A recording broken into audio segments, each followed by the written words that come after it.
Hello दोस्तों, सबसे पहले तो आप सभी को स्टडी विद कॉन्सेप्ट टीम की तरफ से गणतंत्र दिवस की बहुत बहुत शुभकामनाएं। और आशा करती हूँ कि आप लोग अच्छे होंगे, स्वस्थ होंगे, पढ़ाई कर रहे होंगे बढ़िया से। और इस वर्ष से यही प्रार्थना है कि आप लोगों का जो 68वीं बीपीएससी का एग्ज़ाम है वो काफ़ी बढ़िया जाए, ताकि आप लोगों में भी एक कॉन्फिडेंस डेवलप हो और आगे के एग्ज़ाम और भी अच्छे जाएँ। तो यहाँ पर आज हम लोग देखेंगे बीपीएससी के इतिहास को, यानी बिहार स्पेशल, बिहार की हिस्ट्री को देखेंगे हम लोग। और इसके बाद से हम देखेंगे बिहार के जियोग्राफी को। ठीक है, तो इनको कोशिश करेंगे हम लोग कि एक ही वीडियो में इनको ले लिया जाए, क्योंकि बहुत बड़ा बड़ा पार्ट नहीं है। ठीक है, उसके बाद से हम देखेंगे बिहार की जनगणना। उसके बाद हम देखेंगे बिहार का बजट। फिर आर्थिक सर्वेक्षण देखेंगे। उसके बाद हम देखेंगे वन रिपोर्ट, बिहार का वन रिपोर्ट। और लास्ट में हम देखेंगे पंचवर्षीय योजना।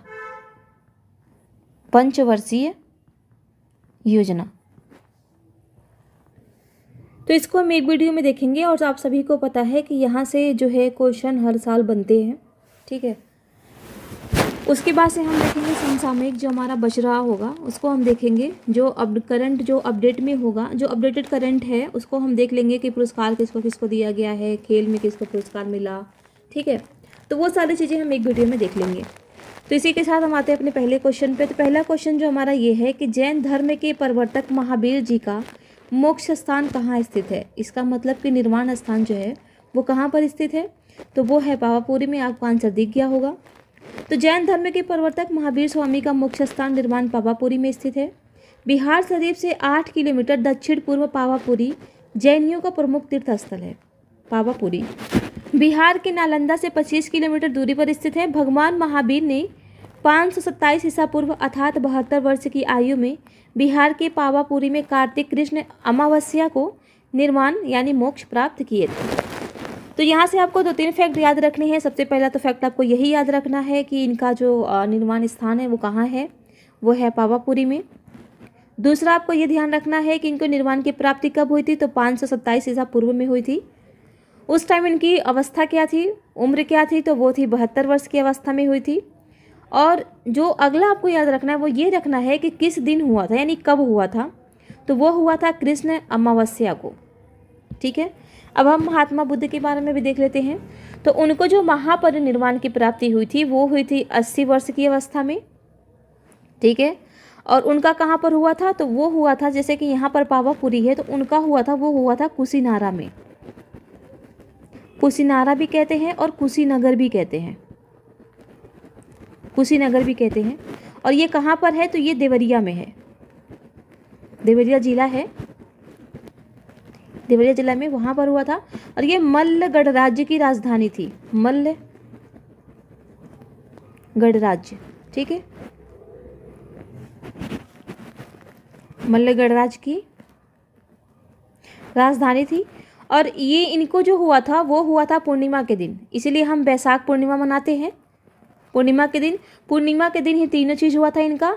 पूर्णिमा के दिन ही क्या हुआ था, जन्म भी हुआ था, ज्ञान की प्राप्ति भी हुई थी, और महापरिनिर्वाण भी हुआ था। ठीक है, इसलिए हम बैसाख पूर्णिमा मनाते हैं, तो ये चीज़ आप ध्यान रखेंगे।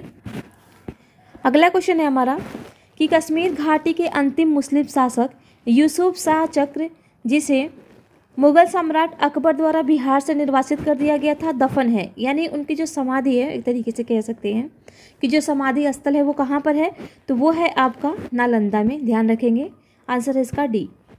कश्मीर घाटी के अंतिम मुगल शासक यूसुफ शाह चक्र, जिसे मुगल सम्राट अकबर द्वारा निर्वासित किया गया था। तो ध्यान रखेंगे, क्वेश्चन आपसे ये भी बन सकता है कि कश्मीर घाटी के अंतिम मुगल शासक कौन थे। पहला क्वेश्चन तो आपका ये हो गया। दूसरा क्वेश्चन आपका ये बन जाएगा कि कश्मीर घाटी के अंतिम मुगल शासक यूसुफ शाह चक्र, ये चक्र नहीं है, चक्र है, यूसुफ शाह चक्र को किस मुगल शासक द्वारा निर्वासित किया गया था, तो ये भी आपका क्वेश्चन बन ही सकता है। तो वो किया गया था अकबर के द्वारा। और तीसरा क्वेश्चन आपका ये बन सकता है कि निर्वासन इनको जब निर्वासित किया गया था तो इनकी मृत्यु कब हुई थी, तो वो हुई थी 1592 ईस्वी में। ठीक है, बाकी तो आपका एक क्वेश्चन है ही कि कहाँ पर दफन किया गया था, तो वो किया गया था नालंदा में। अगला क्वेश्चन है हमारा, वर्ष 1632 में बिहार के पटना शहर में कौन सी कंपनी अपनी फैक्ट्री स्थापित की? British east India company, Dutch east India company, पुर्तगाली ईस्ट इंडिया कंपनी या फ्रेंच ईस्ट इंडिया कंपनी, या उपयुक्त में से कोई नहीं, या एक से अधिक। तो यहाँ पर बात हो रही है 1632 की, तो इन्होंने की, इसमें जो 1632 की बात हो रही है, तो पटना शहर में फैक्ट्री स्थापित करने वाले ये थे डच। ठीक है, आंसर है इसका बी। पटना डिस्ट्रिक्ट गजेटियर इतिहास के किसी मानक पुस्तक या अन्यत्र 1632 ईस्वी में पटना में डच फैक्ट्री की स्थापना का कोई प्रमाण हमें नहीं प्राप्त हो सका है, किंतु बिहार लोक सेवा आयोग द्वारा निरंतर यह प्रश्न पूछा जाता है और इसका उत्तर होता है 1632 ईस्वी। तो ध्यान देंगे, कुछ अप्रमाणित स्रोतों में यह प्राप्त होता है कि सर्वप्रथम डचों ने पटना कॉलेज की उत्तरी इमारत में 1632 ईस्वी में डच फैक्ट्री की स्थापना की। इनकी रुचि सूती वस्त्र, चीनी, सोरा, अफीम आदि से संबंधित व्यापार में थी। तो जाहिर सी बात है कि जब व्यापार ही करने आए थे तो किसी एक चीज़ में तो रहेगा नहीं। तो ध्यान देंगे, अगर आपका व्यापार किसी के भी व्यापार को लेकर के आए तो एकमात्र एक चीज़ के लिए कोई व्यापार नहीं करता है, कई सारी चीज़ें होती हैं। तो हमेशा व्यापार में जो आपका ऑप्शन होगा वो होगा ई। तो यहाँ से कोई फैक्ट नहीं है, जो फैक्ट था हमारा वो वहीं पे दे दिया, बस ये तो बस एक समझाया है। अगला क्वेश्चन है हमारा कि स्वामी सहजानंद सरस्वती ने एक पत्रिका का प्रकाशन किया जिसका नाम है जन क्रांति, हुंकार, कृषक समाचार या विद्रोही। तो इसका आंसर है हुंकार। ठीक है, आप लोग ये मत कर दीजिएगा कि ये कृषि से जुड़े हुए थे, कृषक मतलब ये अखिल भारतीय जो कृषि संगठन था उससे ये जुड़े हुए थे। तो कहीं आप लोग ये मत समझ लीजिएगा कि जब कृषि से जुड़े हुए थे तो कृषक समाचार होगा ही, लेकिन नहीं, ये था हुंकार।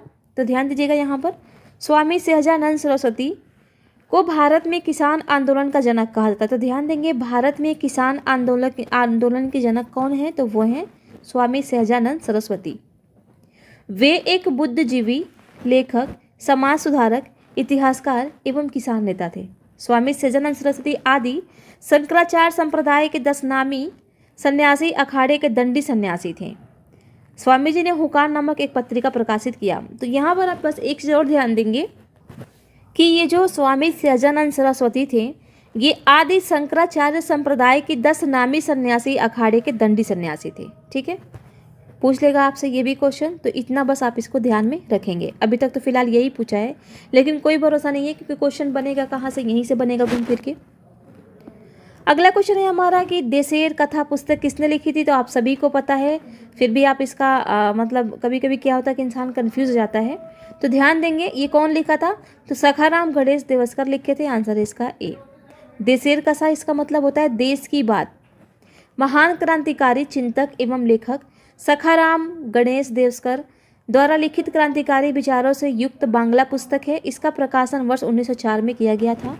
तो ये भी ध्यान रखेंगे कि 1904 में इसका प्रकाशन किया गया था, क्योंकि कभी कभी पुस्तक के प्रकाशन का वर्ष भी पूछ लेता है और काफ़ी फेमस पुस्तक रहा है ये, तो कोई गारंटी नहीं है कि यहाँ से इसके सन को भी पूछ लिया जाए। जैसे कि अगर आप 2021 के पेपर 22 के ही पेपर को 2021 कहाँ 2021 तो बहुत दूर हो गया, 22 के ही पेपर को उठाकर देखेंगे यूपी पीसीएस का, तो वहाँ पर जो दादा भाई नौरोजी का पुस्तक है वो धन के निष्कासन वाला, उसका पूछ लिया था। उसका प्रकाशन कब हुआ था, उसका आंसर था 1901 में हुआ था उसका प्रकाशन। पुस्तक का नाम था the poverty British rule in India, वो वाली पुस्तक थी। तो उसका पूछ लिया था। तो कोई गारंटी नहीं होता है क्योंकि क्वेश्चन ऐसे ही बनते हैं, तो इसको भी आप ध्यान में रखेंगे क्योंकि ये तो स्पेशल बिहार का है नहीं, तो मे भी बना सकता है यूपी पीसीएस भी। अगला क्वेश्चन है बिहार में सर्चलाइट समाचार पत्र के संपादक कौन थे। अब्दुल बारी लंबोवर मुखर्जी, मुरली मोहन प्रसाद, रामानंद चटर्जी। तो ये सर्चलाइट के जो प्रकाशक थे जिन्होंने जो संपादक थे वो थे मुरली मोहन प्रसाद। आंसर है इसका सी। बिहार में सर्चलाइट समाचार पत्र का प्रकाशन वर्ष 1918 में सैयद हैदर हुसैन के द्वारा शुरू किया गया था। तो ध्यान देंगे, अगर आपसे पूछे कि सर्च लाइट समाचार पत्र का प्रकाशन किसके द्वारा किया गया था, तब आपका आंसर होगा सैयद हैदर हुसैन। लेकिन आपसे पूछे कि संपादक कौन थे, तो वो थे मुरली मनोहर प्रसाद। ठीक है, विशेषकर इसको ध्यान देंगे, कंफ्यूज नहीं होना है आपको। और यहाँ पर शायद यही वजह है, आंसर तो इसका सी ही है। लेकिन यहाँ पर कह रहा है कि प्रारंभिक उत्तर कुंजी में बिहार लोक सेवा आयोग ने इस प्रश्न का उत्तर ई माना था। तो यहाँ पर आप देख सकते हैं जो आंसर है वो एग्जैक्ट सी ही है, तो आप सी ही लगा करके आएंगे, ई मत लगाइएगा। एक चीज़ और आप यहाँ पर ध्यान रखिएगा कि ये जो सर्च लाइट था, search light, Bihar search light समाचार पत्र, ये दैनिक समाचार पत्र था, दैनिक अंग्रेजी समाचार पत्र था, दैनिक अंग्रेजी समाचार पत्र। अगर यही आपसे पूछ लेता कि साप्ताहिक अंग्रेजी समाचार पत्र, तो वो क्या था, वो था द हेराल्ड। तो ध्यान देंगे, अगर आपसे पूछे दैनिक अंग्रेजी समाचार पत्र, ठीक है, तो वो होगा आपका सर्च लाइट। यदि आपसे पूछे कि साप्ताहिक, तो यहाँ पर आपको विशेष करके ध्यान देना है दैनिक में और साप्ताहिक में। दैनिक तो सर्च लाइट, साप्ताहिक तो ये द हेराल्ड।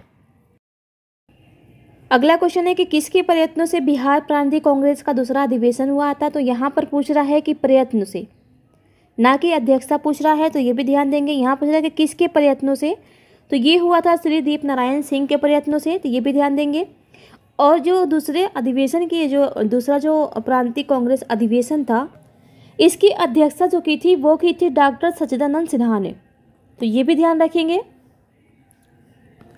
और कब हुआ था ये, तो ये हुआ था आपका 9-10 अप्रैल 1909 को भागलपुर में। तो ये भी ध्यान देंगे कि जो दूसरा प्रांतीय कांग्रेस अधिवेशन था वो कहाँ पर संपन्न हुआ था। तो डेट भले आपको ना याद रहे, लेकिन जगह याद होना चाहिए। तो ये हुआ था भागलपुर में। नेक्स्ट क्वेश्चन है हमारा कि हजारीबाग में बिहारी स्टूडेंट कॉन्फ्रेंस का 16वां अधिवेशन हुआ। तो हजारीबाग में बिहारी स्टूडेंट कॉन्फ्रेंस का 16वां अधिवेशन कब हुआ था, 1921 में, 1922 में, 1923 में, 1924 में। तो ये हुआ था आपका 1921 में। ध्यान देंगे, आंसर है इसका ई। और क्वेश्चन में से ही आपका एक क्वेश्चन और बन जा रहा है कि बिहारी स्टूडेंट कॉन्फ्रेंस का 16वां अधिवेशन कहाँ पर हुआ था, तो ये हुआ था हजारीबाग में। ठीक है, अगला क्वेश्चन है कि पटना में 1913 में अनुशीलन समिति की एक शाखा की स्थापना किसने की थी। तो पटना में अनुशीलन समिति पूछ रहा है, तो ये किए थे, पटना की बात कर रहा है, तो ये किए थे सचिंद्रनाथ सान्याल। तो ये भी ध्यान देंगे आप, आंसर है इसका सी। क्रांतिकारी गतिविधियों को चलाने के लिए सचिंद्रनाथ सान्याल ने वर्ष 1913 में पटना में अनुशीलन समिति की एक शाखा की स्थापना की। इस समिति का उद्देश्य संगठित हिंसात्मक साधनों द्वारा अंग्रेजी शासन को नष्ट करके स्वतंत्रता प्राप्त करना था। तो ध्यान देंगे, संगठित हिंसात्मक साधनों का सहारा लेकर के अंग्रेजों का जो शासन था उसको नष्ट करना था। और ये क्रांतिकारी गतिविधि, तो जाहिर सी बात है जो क्रांतिकारी लोग होते हैं, कुछ तो होते हैं जो अहिंसक होते हैं, लेकिन जो ज़्यादातर होते हैं, क्रांतिकारी गतिविधि का मतलब ही होता है हिंसात्मक साधनों का यूज करना। ठीक है, अगला क्वेश्चन है कि असहयोग आंदोलन के दौरान, अच्छा एक बार और एक चीज़ और आप ध्यान रखिएगा यहाँ पर कि वर्ष 1913 में पटना में अनुशीलन समिति की एक शाखा की स्थापना की। तो कब हुआ था अनुशीलन समिति की एक शाखा का स्थापना पटना में, तो वो हुआ था 1913 में। असहयोग आंदोलन के दौरान बिहार में कृषकों का नेतृत्व किसने किया था। असहयोग आंदोलन के दौरान बिहार में कृषकों का, तो वो थे स्वामी विद्यानंद। आंसर है इसका ए। स्वामी विद्यानंद बिहार के किसान नेता थे। असहयोग आंदोलन 1920-22 के दौरान बिहार में कृषकों का नेतृत्व स्वामी विद्यानंद ने किया। विशेषकर उत्तर बिहार के कई जिलों में, खासकर राज्य दरभंगा के इलाकों में स्वामी विद्यानंद रैयतों को अपना अधिकार के बारे में सचेत कर रहे थे। नेक्स्ट क्वेश्चन है हमारा 1922-23 में मुंगेर में किसान सभा का गठन किसने किया था। बात की जा रही है यहाँ पर मुंगेर की। तो मुंगेर में किसान सभा का गठन किसने किया था। स्वामी सहजानंद सरस्वती ने, श्री कृष्ण सिंह ने, मोहम्मद जुबैर ने, के.एन. सिंह ने।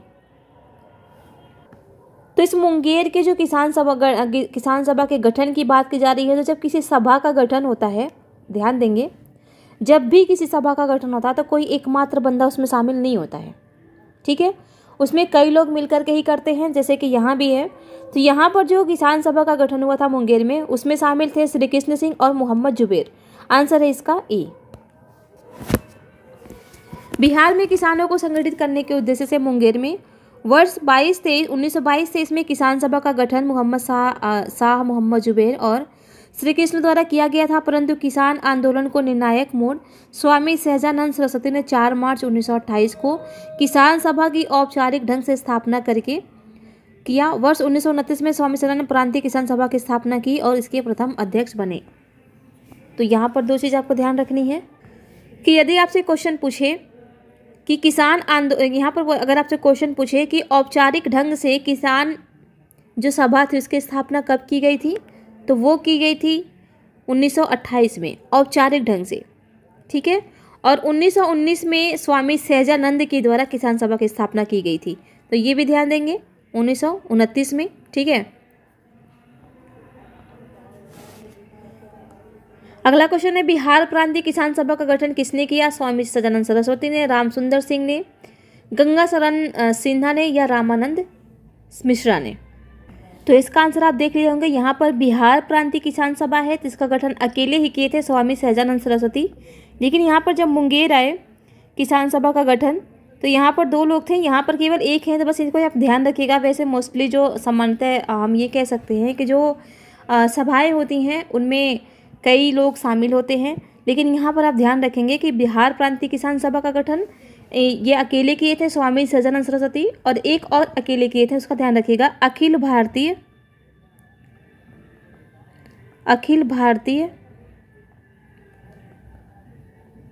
किसान सभा का गठन। तो ये भी किए थे स्वामी सहजानंद सरस्वती ही, और ये कब किए थे? तो ये किसान सभा का जो गठन किए थे वो किए थे 1929 में, और ये जो अखिल भारतीय किसान सभा का गठन किए थे ये किए थे 1936 में। तो ये डेट ध्यान रखेंगे। बिहार में किसान आंदोलन की शुरुआत स्वामी सहजानंद सरस्वती के नेतृत्व में हुई। सहजानंद सरस्वती ने वर्ष 1929 में बिहार में प्रांतीय किसान सभा की स्थापना की।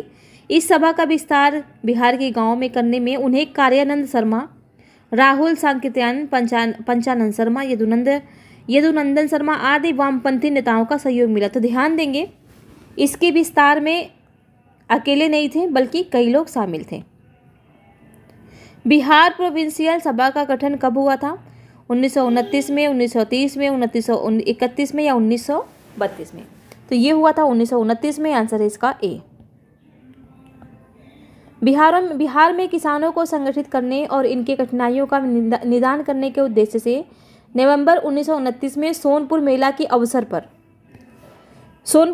अवसर पर प्रांतीय सभा की स्थापना हुई थी। स्वामी सहजानंद इसके प्रथम अध्यक्ष थे। तो ध्यान देंगे किस मेला के अवसर पर ये हुआ था? तो ये सोनपुर मेला के अवसर पर हुआ था। अगला क्वेश्चन है बिहार में स्वराज दल का गठन किसने किया था? श्री कृष्ण सिंह ने, रामलाल शाह ने, बंकिम चंद्र मिश्र ने या सचिंद्र नाथ सान्याल ने? आंसर है इसका ए, श्री कृष्ण सिंह ने। स्वराज दल, जहां भी स्वराज दल आए वो कौन थे? तो श्री कृष्ण सिंह थे, ठीक है। तो ध्यान देंगे ये कहाँ की बात की जा रही है? बिहार की बात की जा रही है। बिहार में स्वराज दल की बात की जा रही है, ना कि ओवरऑल। अगर ओवरऑल स्वराज दल की हम बात करें तो इसका गठन हुआ था 1923 में। अच्छा, यहाँ पर दिया भी है, असहयोग आंदोलन की असफलता के बाद स्वराज पार्टी का गठन मार्च 1923 में CR दास और मोतीलाल नेहरू ने किया था। तो ध्यान देंगे CR दास, अगर बिहार में पूछे तब आपका आंसर होगा श्री कृष्ण सिंह। और अगर ऐसे पूछे कि स्वराज पार्टी की स्थापना कब हुई थी, स्वराज पार्टी का गठन कब हुआ था, तो वो हुआ था 1923 में। और कौन कौन शामिल थे? इसमें शामिल थे CR दास और मोतीलाल नेहरू। ध्यान देंगे मोतीलाल नेहरू थे, ना कि जवाहरलाल नेहरू, मोतीलाल नेहरू थे। इसमें क्या था कि इसके अध्यक्ष थे तथा मोतीलाल नेहरू इसके महासचिव थे। अच्छा, जो स्वराज पार्टी का गठन हुआ था, इसके जो अध्यक्ष थे वो थे CR दास, और इसके जो सचिव थे, महासचिव, वो थे मोतीलाल नेहरू। बिहार में स्वराज दल का गठन ये इसी का एक शाखा था जो बिहार में गठन हुआ था। तो इसके जो नेता थे वो थे श्री कृष्ण सिंह। तो ध्यान देंगे इन दोनों को। आपसे यहाँ से ये भी बस पूछ सकता है कि स्वराज पार्टी की स्थापना कब हुई थी, तो ध्यान रखेंगे 1923 में हुई थी। अगला क्वेश्चन है, बिहार में कांग्रेस का प्रथम अधिवेशन कहाँ पर हुआ था? बात की जा रही है बिहार में, और ये है प्रथम अधिवेशन, तो सभी को पता ये हुआ था पटना में। बिहार में कांग्रेस का प्रथम अधिवेशन 1912 ईस्वी में पटना के बांकीपुर में आयोजित किया गया था। तो ध्यान देंगे जो पहला इसका जो कांग्रेस का पहला अधिवेशन था बिहार में पटना का, वो बांकीपुर में हुआ था, और कांग्रेस का ये 27वां अधिवेशन था। ये भी ध्यान देंगे, पूछ लेगा आपसे कि बिहार में जो कांग्रेस का प्रथम अधिवेशन हुआ था वो कौन से नंबर का अधिवेशन था? तो 27वें नंबर का अधिवेशन था, और इसकी अध्यक्षता जो की थी वो की थी रघुनाथ नरसिंह माधोलकर ने। तो कई बार ये भी क्वेश्चन पूछा गया है, जैसे ये भी आगे आएगा, इसको हम देख लेंगे एक बार, बट यहाँ अभी आप एक बार देख लीजिए, 2 बार वहाँ पर रिवीजन हो जाएगा आपका। तो प्रथम जो कांग्रेस बिहार में प्रथम कांग्रेस का जो अधिवेशन हुआ था उसकी अध्यक्षता किसने की थी? तो वो की थी नरसिंह माधोलकर द्वारा, और इस अधिवेशन के जो महासचिव थे वो थे सच्चिदानंद सिन्हा। बिहार समाजवादी पार्टी 1931 का गठन किन्होंने किया था? तो सबसे पहले तो यही ध्यान देंगे कि बिहार समाजवादी पार्टी का गठन कब हुआ था? तो 1931 में हुआ था, और किसने किया था? फूलचंद तिवारी और राजेंद्र प्रसाद, फूल प्रसाद वर्मा और जयप्रकाश नारायण, राजकुमार शुक्ल और स्वामी अग्निवेश, स्वामी सहजानंद और स्वामी योगानंद। तो इसका आंसर है बी। जो फूलन प्रसाद वर्मा थे और जयप्रकाश नारायण थे, इन्होंने ही बिहार में समाजवादी पार्टी की स्थापना की थी। डेट इंपॉर्टेंट है, डेट ध्यान रखिएगा। स्वराज पार्टी की स्थापना कब हुई थी? वो हुई थी 1923 में, लेकिन आपसे पूछे कि बिहार समाजवादी पार्टी की स्थापना कब हुई थी? तो वो हुई थी 1931 में। तो डेट मोस्ट इंपॉर्टेंट है, आप लोग भूलिएगा मत। बिहार सोशलिस्ट पार्टी का गठन कब हुआ था? सोशलिस्ट की बात की जा रही है, तभी हमने देखा कब हुआ था, 1931 में हुआ था। आंसर इसका सी।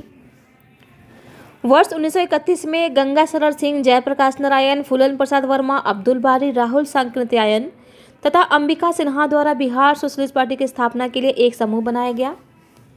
अन्य सदस्यों में रामवृक्ष बेनपुरी, गंगा शरण शर्मा सिन्हा, योगेंद्र शुक्ल, अब्दुल बारी, कर्पूरी ठाकुर और बसावन सिंह आदि थे।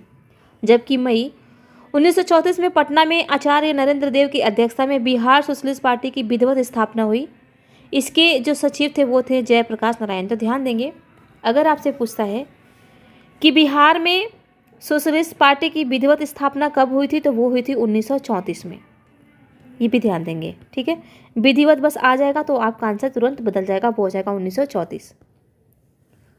अगला क्वेश्चन है, सन 1931 में बिहार समाजवादी पार्टी का गठन किसने किया था? 1931 की बात की जा रही है। फूलन प्रसाद वर्मा, स्वामी योगानंद, नरहरि पारिख, दादा भाई नेरोजी। तो इसका आंसर है ए, फूलन प्रसाद वर्मा, ठीक है। यहाँ पर बस एक ही नाम दिया है यहाँ पर, लेकिन 2 लोग हैं तो ये भी ध्यान रखेंगे। 2 लोगों एक साथ दें तो 2 का करना है, एक साथ आए तो 1 का करना है। 1934 में बने बिहार सोशलिस्ट पार्टी के सचिव थे। 1934 में जो सोशलिस्ट पार्टी बनी थी उसके सचिव कौन थे? आचार्य नरेंद्र देव, जयप्रकाश नारायण, रामवृक्ष बेनपुरी या कर्पूरी ठाकुर। तो इसका आंसर है आपका बी। कौन थे? जयप्रकाश नारायण। आंसर है बी। जयप्रकाश नारायण को कौन सी उपाधि दी गई थी? प्रजा हितैषी, लोकमान्य, लोकनायक या राष्ट्रनायक। तो सभी को पता है लोकनायक की उपाधि दी गई थी। आंसर है इसका बी। जयप्रकाश नारायण को लोकनायक के नाम से भी जाना जाता है। वर्ष 1942 में भारत छोड़ो आंदोलन के दौरान उन्होंने डॉक्टर राम मनोहर लोहिया तथा अन्ना आसफ अली के साथ मिलकर गुप्त रूप से भारतीय जनता को संगठित किया तथा 5 जून 1974 को पटना के गांधी मैदान पर संपूर्ण क्रांति का आह्वान किया। ठीक है, तो ध्यान देंगे, पटना के गांधी मैदान में संपूर्ण क्रांति का आह्वान कौन किया था? तो वो किए थे जयप्रकाश नारायण। ये भी आपका एक क्वेश्चन है, कौन किए थे? तो जयप्रकाश नारायण किए थे। और उन्हें भारत रत्न से सम्मानित कब किया गया था? तो वर्ष 1999 में मरणोपरांत उन्हें भारत रत्न से सम्मानित किया गया था। बिहार में रश्मि कुमारी एक अंतर्राष्ट्रीय क्रिकेटर हैं। ये करंट्स का क्वेश्चन है, तो इसको कर ही लेते हैं एक बार, क्या पता रिपीट क्वेश्चन होता ही है, तभी सन 2022 निकला ही है, तो क्या पता पूछ ही ले। तो बिहार में रश्मि कुमारी एक अंतर्राष्ट्रीय क्रिकेटर हैं, अंतर्राष्ट्रीय कैरम चैंपियन हैं, फुटबॉल खिलाड़ी हैं या शतरंज खिलाड़ी हैं। तो ये एक कैरम चैंपियन रही हैं। आंसर इसका बी। बिहार में भारतीय संविधान सभा के सदस्य कौन थे? A.N. सिन्हा, राजेंद्र प्रसाद, जगजीवन राम या श्यामानंद प्रसाद मिश्रा? तो आंसर है इसका ई, क्योंकि इसमें M.N. सिन्हा भी थे, राजेंद्र प्रसाद भी थे, श्यामानंद प्रसाद भी थे और जगजीवन राम भी थे। आंसर है इसका ई। 9 दिसंबर 1946 में संविधान सभा का गठन हुआ था। तो ध्यान देंगे, यही पूछ लिया था आपसे कि संविधान सभा का गठन कब हुआ था, यही दे दिया था, नवंबर, सितंबर, दिसंबर ऐसे करके यही पूछा था, दिसंबर। तो 9 दिसंबर 1946 में संविधान सभा का गठन हुआ था। इससे पहले अध्यक्ष, जो अस्थायी अध्यक्ष चुने गए थे इस संविधान सभा के गठन में, वो थे सचिंद्रनाथ सिन्हा, ये भी ध्यान देंगे। और स्थायी कौन थे, तो वो थे राजेंद्र प्रसाद, इनको स्थायी अध्यक्ष चुना गया था। बिहार से संविधान सभा के लिए 36 सदस्य चुने गए थे। तो बिहार से संविधान सभा के लिए 36 सदस्य चुने गए थे, ठीक है, ये भी ध्यान रखेंगे। अगला क्वेश्चन है कि बिहार में 1937 में गठित प्रथम भारतीय मंत्रिमंडल का नेतृत्व किया गया, किसने किया था? बिहार में प्रथम भारतीय मंत्रिमंडल का नेतृत्व श्री कृष्ण सिंह, मोहम्मद यूनुस, G.L. लाल या वहाब अली? तो ये किए थे मोहम्मद यूनुस। आंसर है इसका बी। राजेंद्र प्रसाद ने किसे पाकिस्तान का जन्मदाता माना? मोहम्मद जिन्ना को, लॉर्ड माउंटेबल को, लॉर्ड मिंटो को या लियाकत अली खान को? तो किसको माने थे? वो माने थे लॉर्ड मिंटो को। आंसर है इसका सी। राजेंद्र प्रसाद ने पाकिस्तान का जन्मदाता लॉर्ड मिंटो को माना था, क्योंकि सर्वप्रथम उसने भारत परिषद एक्ट 1909 के द्वारा मुसलमान के लिए पृथक मताधिकार तथा पृथक निर्वाचन क्षेत्रों की स्थापना की थी। राजेंद्र प्रसाद के अनुसार भारत में सांप्रदायिकता पृथक चुनाव इकाइयों और विशेष सुविधाओं के कारण बढ़ी। पृथक निर्वाचन इकाइयों ने सांप्रदायिकता की भावना को बढ़ावा दिया। पटना लॉन का गांधी मैदान के रूप में नामकरण कब किया गया? तो पटना लॉन का गांधी मैदान के रूप में नामकरण भारत छोड़ो आंदोलन के दौरान किया गया था, या साइमन आयोग विरोधी रैली के दौरान किया गया था, चंपारण सत्याग्रह के दौरान किया गया था, या भारत के स्वतंत्रता के अवसर पर किया गया था? तो ध्यान देंगे, इसका जो आंसर होगा वो होगा ई, क्योंकि पटना लॉन का जो गांधी मैदान के रूप में नामकरण किया गया था वह गांधी जी के मृत्यु के बाद किया गया था। आंसर है ई। 1995 की समाप्ति पर बिहार में जिलों की कुल संख्या कितनी थी? 55 थी, 52 थी, 50 थी या उपयुक्त में से कोई नहीं? तो आंसर इसका ये 55 था। और अभी वर्तमान में कितना है? तो वर्तमान में है 38 जिला, ये भी ध्यान देंगे, वर्तमान में 38 जिला है। पटना को प्रांतीय राजधानी किसने बनाया था? शेर शाह ने, अलाउद्दीन हुसैन शाह ने, इब्राहिम लोदी ने, राजकुमार अजीब ने पटना को प्रांतीय राजधानी? तो सभी को पता है ये बनाया था शेर शाह ने। आंसर है इसका ए। तारीख़ दाऊदी के विवरण के अनुसार शेर शाह ने पटना नगर को भौगोलिक एवं सामरिक महत्व जानने के बाद 1541 ईस्वी में यहाँ एक मजबूत किले का निर्माण किया तथा इसे बिहार राज्य की राजधानी बनाया। तो छोड़ दीजिए ये सब। निम्नलिखित में से किस नगर में जापानियों ने विश्व शांति स्तूप निर्माण करवाया था? देव में, गया में, राजगीर में या बोधगया में? बात हो रही है जापानियों की। तो इन्होंने विश्व शांति स्तूप का जो निर्माण करवाया था वो करवाया था राजगीर में। आंसर है इसका बी। पटना उच्च न्यायालय की स्थापना कब हुई थी? पटना उच्च न्यायालय की बात कर रहा है यहाँ पर। 1916 में, 1917 में, 1918 में, 1971 में? तो ये हुआ था 1916 में। आंसर है इसका ए। बिरसा मुंडा के गुरु कौन थे? स्वामी सहजानंद, जन्ना भगत, आनंद पांडे, M.N. रॉय? तो जो बिरसा मुंडा के गुरु थे वो थे आनंद पांडे। आंसर है इसका बी। बिरसा मुंडा के गुरु का नाम आनंद पांडे था। बिरसा मुंडा ने मुंडा विद्रोह कब स्टार्ट किया था? कब इसका नेतृत्व किया था बिरसा मुंडा के द्वारा? तो 1899 से 1900 का नेतृत्व किया गया था, यानी यहाँ 1899 से लेकर के 1900 तक नेतृत्व किया गया था। उनका जन्म 1875 में उलिहातू गांव में हुआ था। ये भी ध्यान देंगे कि उनका जन्म कहाँ हुआ था? वो हुआ था उलिहाती गांव में।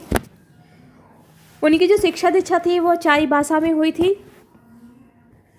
जर्मन धर्म प्रचारकों से प्रभावित होकर वह ईसाई बन गए थे। तो ध्यान देंगे, ये जो जर्मन धर्म प्रचारक थे इनसे ही इनके ये प्रभाव में आकर के ईसाई बन गए थे, किंतु उनकी आत्म पिपासा शांत नहीं हुई।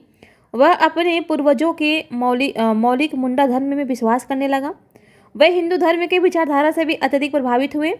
1895 में उन्होंने एक नए संप्रदाय का प्रचलन किया तथा जिसके आधार पर उन्होंने बोंगो की जगह सिंह बोगा की पूजा करने को कहा। लोग उन्हें साक्षात ईश्वर का अवतार समझने लगे। मुंडा विद्रोह के दौरान 3 मार्च 1900 में बिरसा को पकड़ लिया गया। जेल में हैजे की बीमारी से उनकी मृत्यु हो गई। तो ये भी ध्यान देंगे कि उनकी मृत्यु कैसे हुई थी, जेल में उनको कब पकड़ा गया था। ठीक है, तो ये डेट इंपॉर्टेंट है। अगला क्वेश्चन है, उस क्षेत्र की पहचान करें जहां संथालों ने 1855-56 में अपनी सरकार की घोषणा कर दी थी। मुंगेर, भागलपुर, राजमहल, गया मुंगेर, शाहाबाद गया। तो सभी को पता है, आंसर है बी, भागलपुर राजमहल। अगला क्वेश्चन है, 1857 के विद्रोह ने बिहार के कई नगरों को प्रभावित किया। बिहार के विभिन्न नगरों में विद्रोह के विस्फोट का सही क्रम निम्नलिखित में से कौन करता है? यानी जो विद्रोह हुए थे, सही क्रम बताइए कि पहले कहाँ हुआ, उसके बाद कहाँ हुआ, उसके बाद कहाँ हुआ। पटना, मुजफ्फरपुर, रोहिणी, जगदीशपुर, रोहिणी, पटना, मुजफ्फरपुर, जगदीशपुर, या मुजफ्फरपुर, पटना, जगदीशपुर, रोहिणी, या जगदीशपुर, पटना, रोहिणी, मुजफ्फरपुर। तो आंसर है इसका बी, पहले रोहिणी में हुआ था, फिर पटना में हुआ, फिर मुजफ्फरपुर में हुआ, फिर जगदीशपुर में हुआ। ठीक है, क्रम याद रखेंगे। कंपनी सरकार कई कारणों से बिहार को महत्वपूर्ण प्रशासनिक क्षेत्र मानती थी। संथाल परगना जिलांतर्गत देवघर सब डिवीजन के रोहिणी नामक गांव में देसी स्थल सेना के 32वीं रेजिमेंट की एक कंपनी का मुख्यालय था। 7 से 12 जून, ये सब छोड़ दीजिए, बस इतना ध्यान रखिएगा कि पटना में जो 1857 का विद्रोह का शुरुआत जो हुआ था वो कब हुआ था, तो वो हुआ था 3 जुलाई को। बस इतना ध्यान रखेंगे। ठीक है, और मुजफ्फरपुर में कब हुआ था, तो ये छोड़ दीजिए, ये इंपॉर्टेंट है थोड़ा सा कि 26 जुलाई को कुंवर सिंह ने आरा में विद्रोह किया था, ये ध्यान देंगे।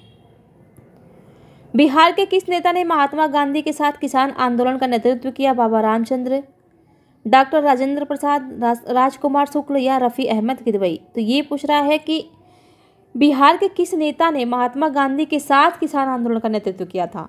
तो आप सभी को पता है, इन्होंने ही लखनऊ अधिवेशन में गांधी जी का ध्यान भी आकर्षित किया था किसानों की तरफ, और यही थे। तो वो कौन थे? वो थे राजकुमार शुक्ल। आंसर है सी। बिहार के सुप्रसिद्ध संत सरफुद्दीन मनेरी का संबंध सूफियों के किस संप्रदाय से है? सरफुद्दीन मनेरी किससे है? चिश्ती से है, सुहरावर्दी से है, फिरदौसी से है, या फिर कुबरवी से है? तो ये है फिरदौसी से। आंसर है इसका सी। बिहार कांग्रेस सोशलिस्ट पार्टी का गठन कब हुआ था? यहाँ पर सोशलिस्ट की बात कर रहा है, तो हम लोग पीछे ही देख चुके हैं, 1934 में हुआ था। वर्ष 1934 में गांधी जी ने पटना में एक वक्तव्य द्वारा सविनय अवज्ञा आंदोलन स्थगित करने का सुझाव दिया। 18 मई को बिहार प्रदेश कांग्रेस कमेटी ने इसका पूरा समर्थन किया और बिहार में यह आंदोलन रुक गया। इस आंदोलन के परिणाम स्वरूप राजनीतिक चेतना प्रखर हुई। आंदोलन के क्रम में पुलिस एवं प्रशासन से संबंध भारतीय अधिकारी और कर्मचारियों के मध्य भी राष्ट्रीय आंदोलन के प्रति सहानुभूति जगी। बिहार में वही चीज़ें कुछ नहीं है, बस ये ध्यान रखेंगे कि सोशलिस्ट पार्टी की अध्यक्षता किसने की थी? तो वो थे नरेंद्र देव, और सचिव कौन थे? तो हमने देख ही लिया, जयप्रकाश नारायण थे।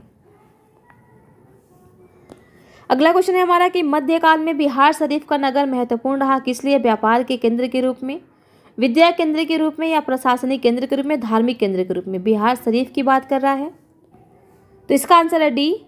ये जो था विद्या के केंद्र के रूप में और धर्म के केंद्र के रूप में था बिहार शरीफ, तो आंसर है इसका डी। मध्यकाल में बिहार शरीफ बौद्ध धर्म का प्रमुख केंद्र था। उदंतपुरी का महाविहार यहाँ स्थित था।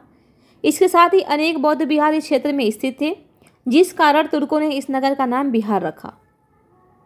इसके बाद समस्त क्षेत्र का नाम बिहार पड़ गया। बिहार शरीफ धार्मिक केंद्र के साथ साथ विद्या के केंद्र के रूप में कुछ भी नहीं है यहाँ से अलग। ठीक है, बस यहाँ से थोड़ा सा ये ध्यान रखिएगा कि जो उदंतपुरी विश्वविद्यालय था, इसकी स्थापना किसने की थी? तो पाल वंश के प्रथम शासक गोपाल ने की थी, ये ध्यान रखिएगा। अगला क्वेश्चन है, बिहार में अलग प्रांत के लिए आंदोलन जिसके परिणाम स्वरूप वर्ष 1911 में बिहार एवं उड़ीसा के नए प्रांत का निर्माण हुआ का नेतृत्व, यानी किसके सहयोग से ये जो बिहार एवं उड़ीसा था वो अलग हुआ था? सच्चिदानंद सिन्हा, अनुग्रह नारायण सिन्हा, या जेपी कृपलानी, या बिरसा मुंडा? तो ये थे सच्चिदानंद सिन्हा। आंसर इसका ए। डॉक्टर सच्चिदानंद सिन्हा, महेश नारायण, नंद किशोर लाला तथा श्री कृष्ण सहाय ने मिलकर जनवरी 1894 में पटना से बिहार टाइम्स या बिहारी समाचार पत्र निकालना प्रारंभ किया। महेश नारायण, बाबू महेश्वर प्रसाद इस समाचार पत्र के संपादक थे। महेश नारायण ने अपने समाचार पत्र के माध्यम से बिहार पृथक्करण की मांग की। तो ध्यान देंगे कि पूछ लेगा आपसे कि निम्नलिखित में से किसके द्वारा अपने समाचार पत्रों के माध्यम से बिहार के पृथक्करण की मांग रखी गई थी, तो वो रखी गई थी महेश नारायण के माध्यम से।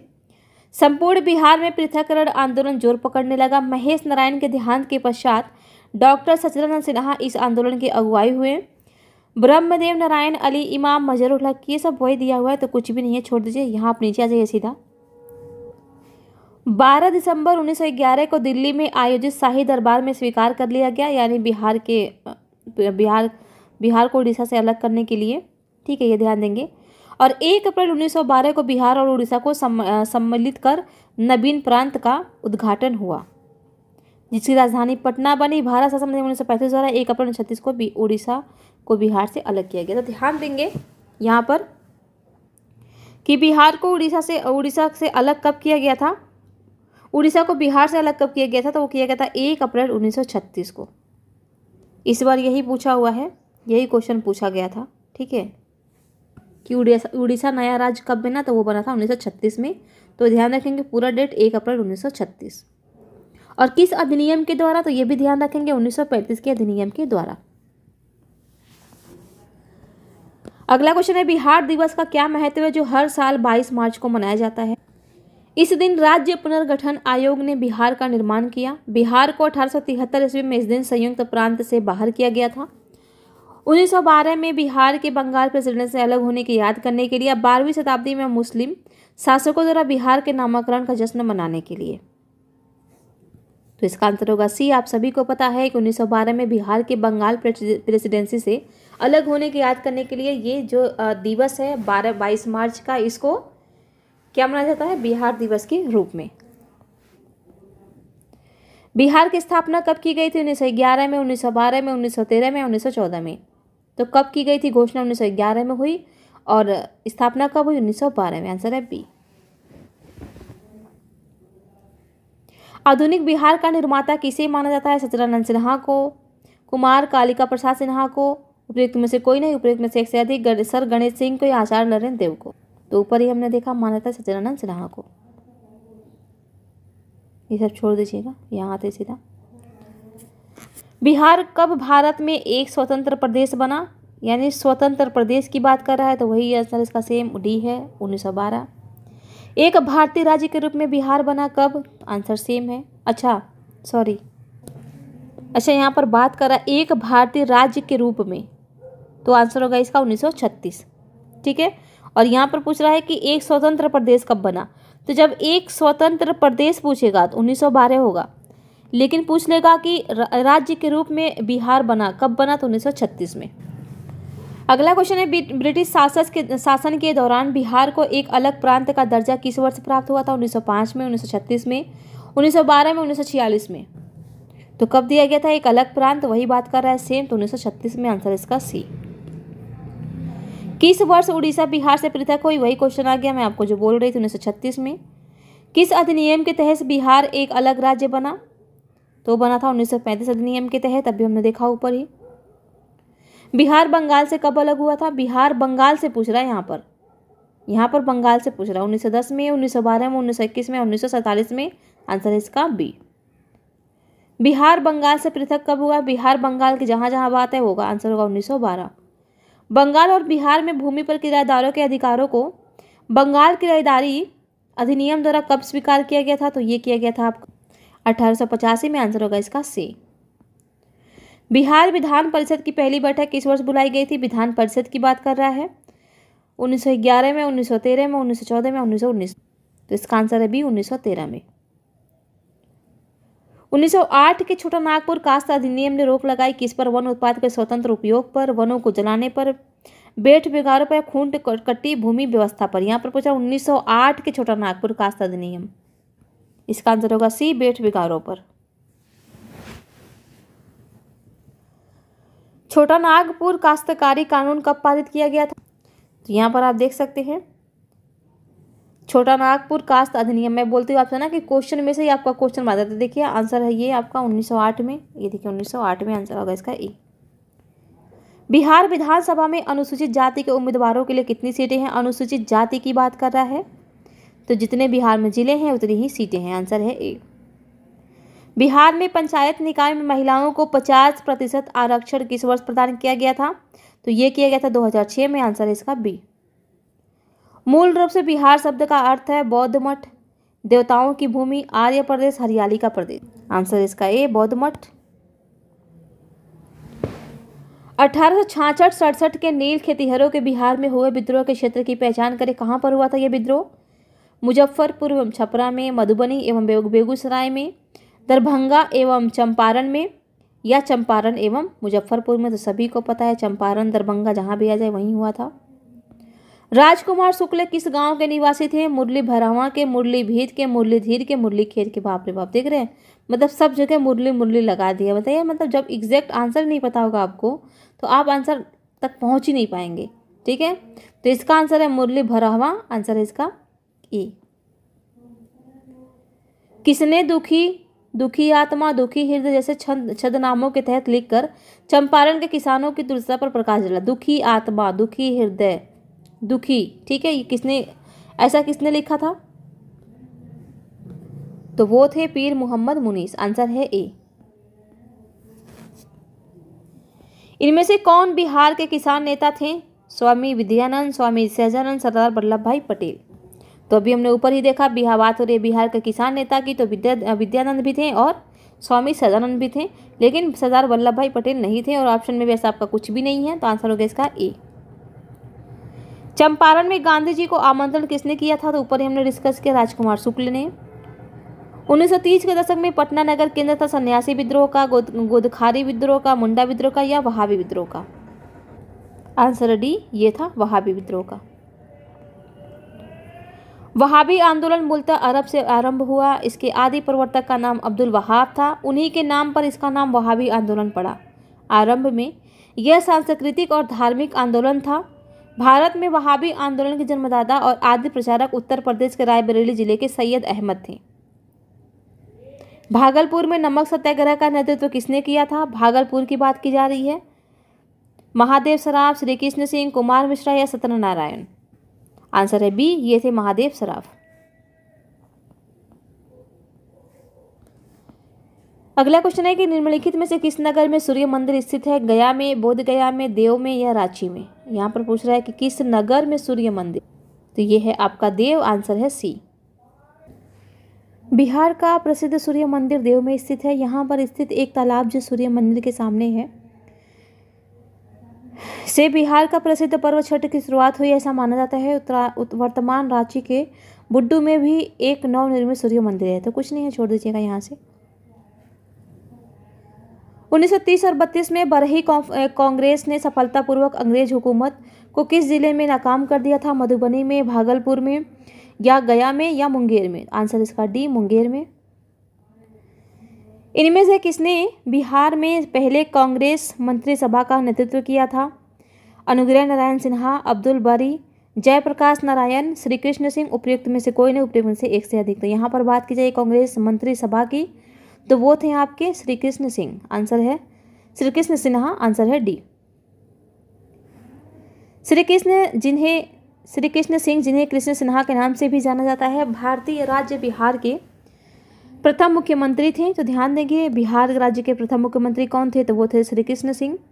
वर्ष 1937 के प्रथम कांग्रेस मंत्रिसभा में यह बिहार के मुख्यमंत्री बने थे। वर्ष 1946 में श्री कृष्ण पुनः बिहार के मुख्यमंत्री बने और वर्ष 1961 तक मृत्यु पर्यंत तक इस पद पर रहे। बिहार के प्रथम मुख्यमंत्री कौन थे? सेम वही क्वेश्चन है, ए आ गया। सन 1939 में बिहार में अंबारी सत्याग्रह का नेतृत्व किसने किया था?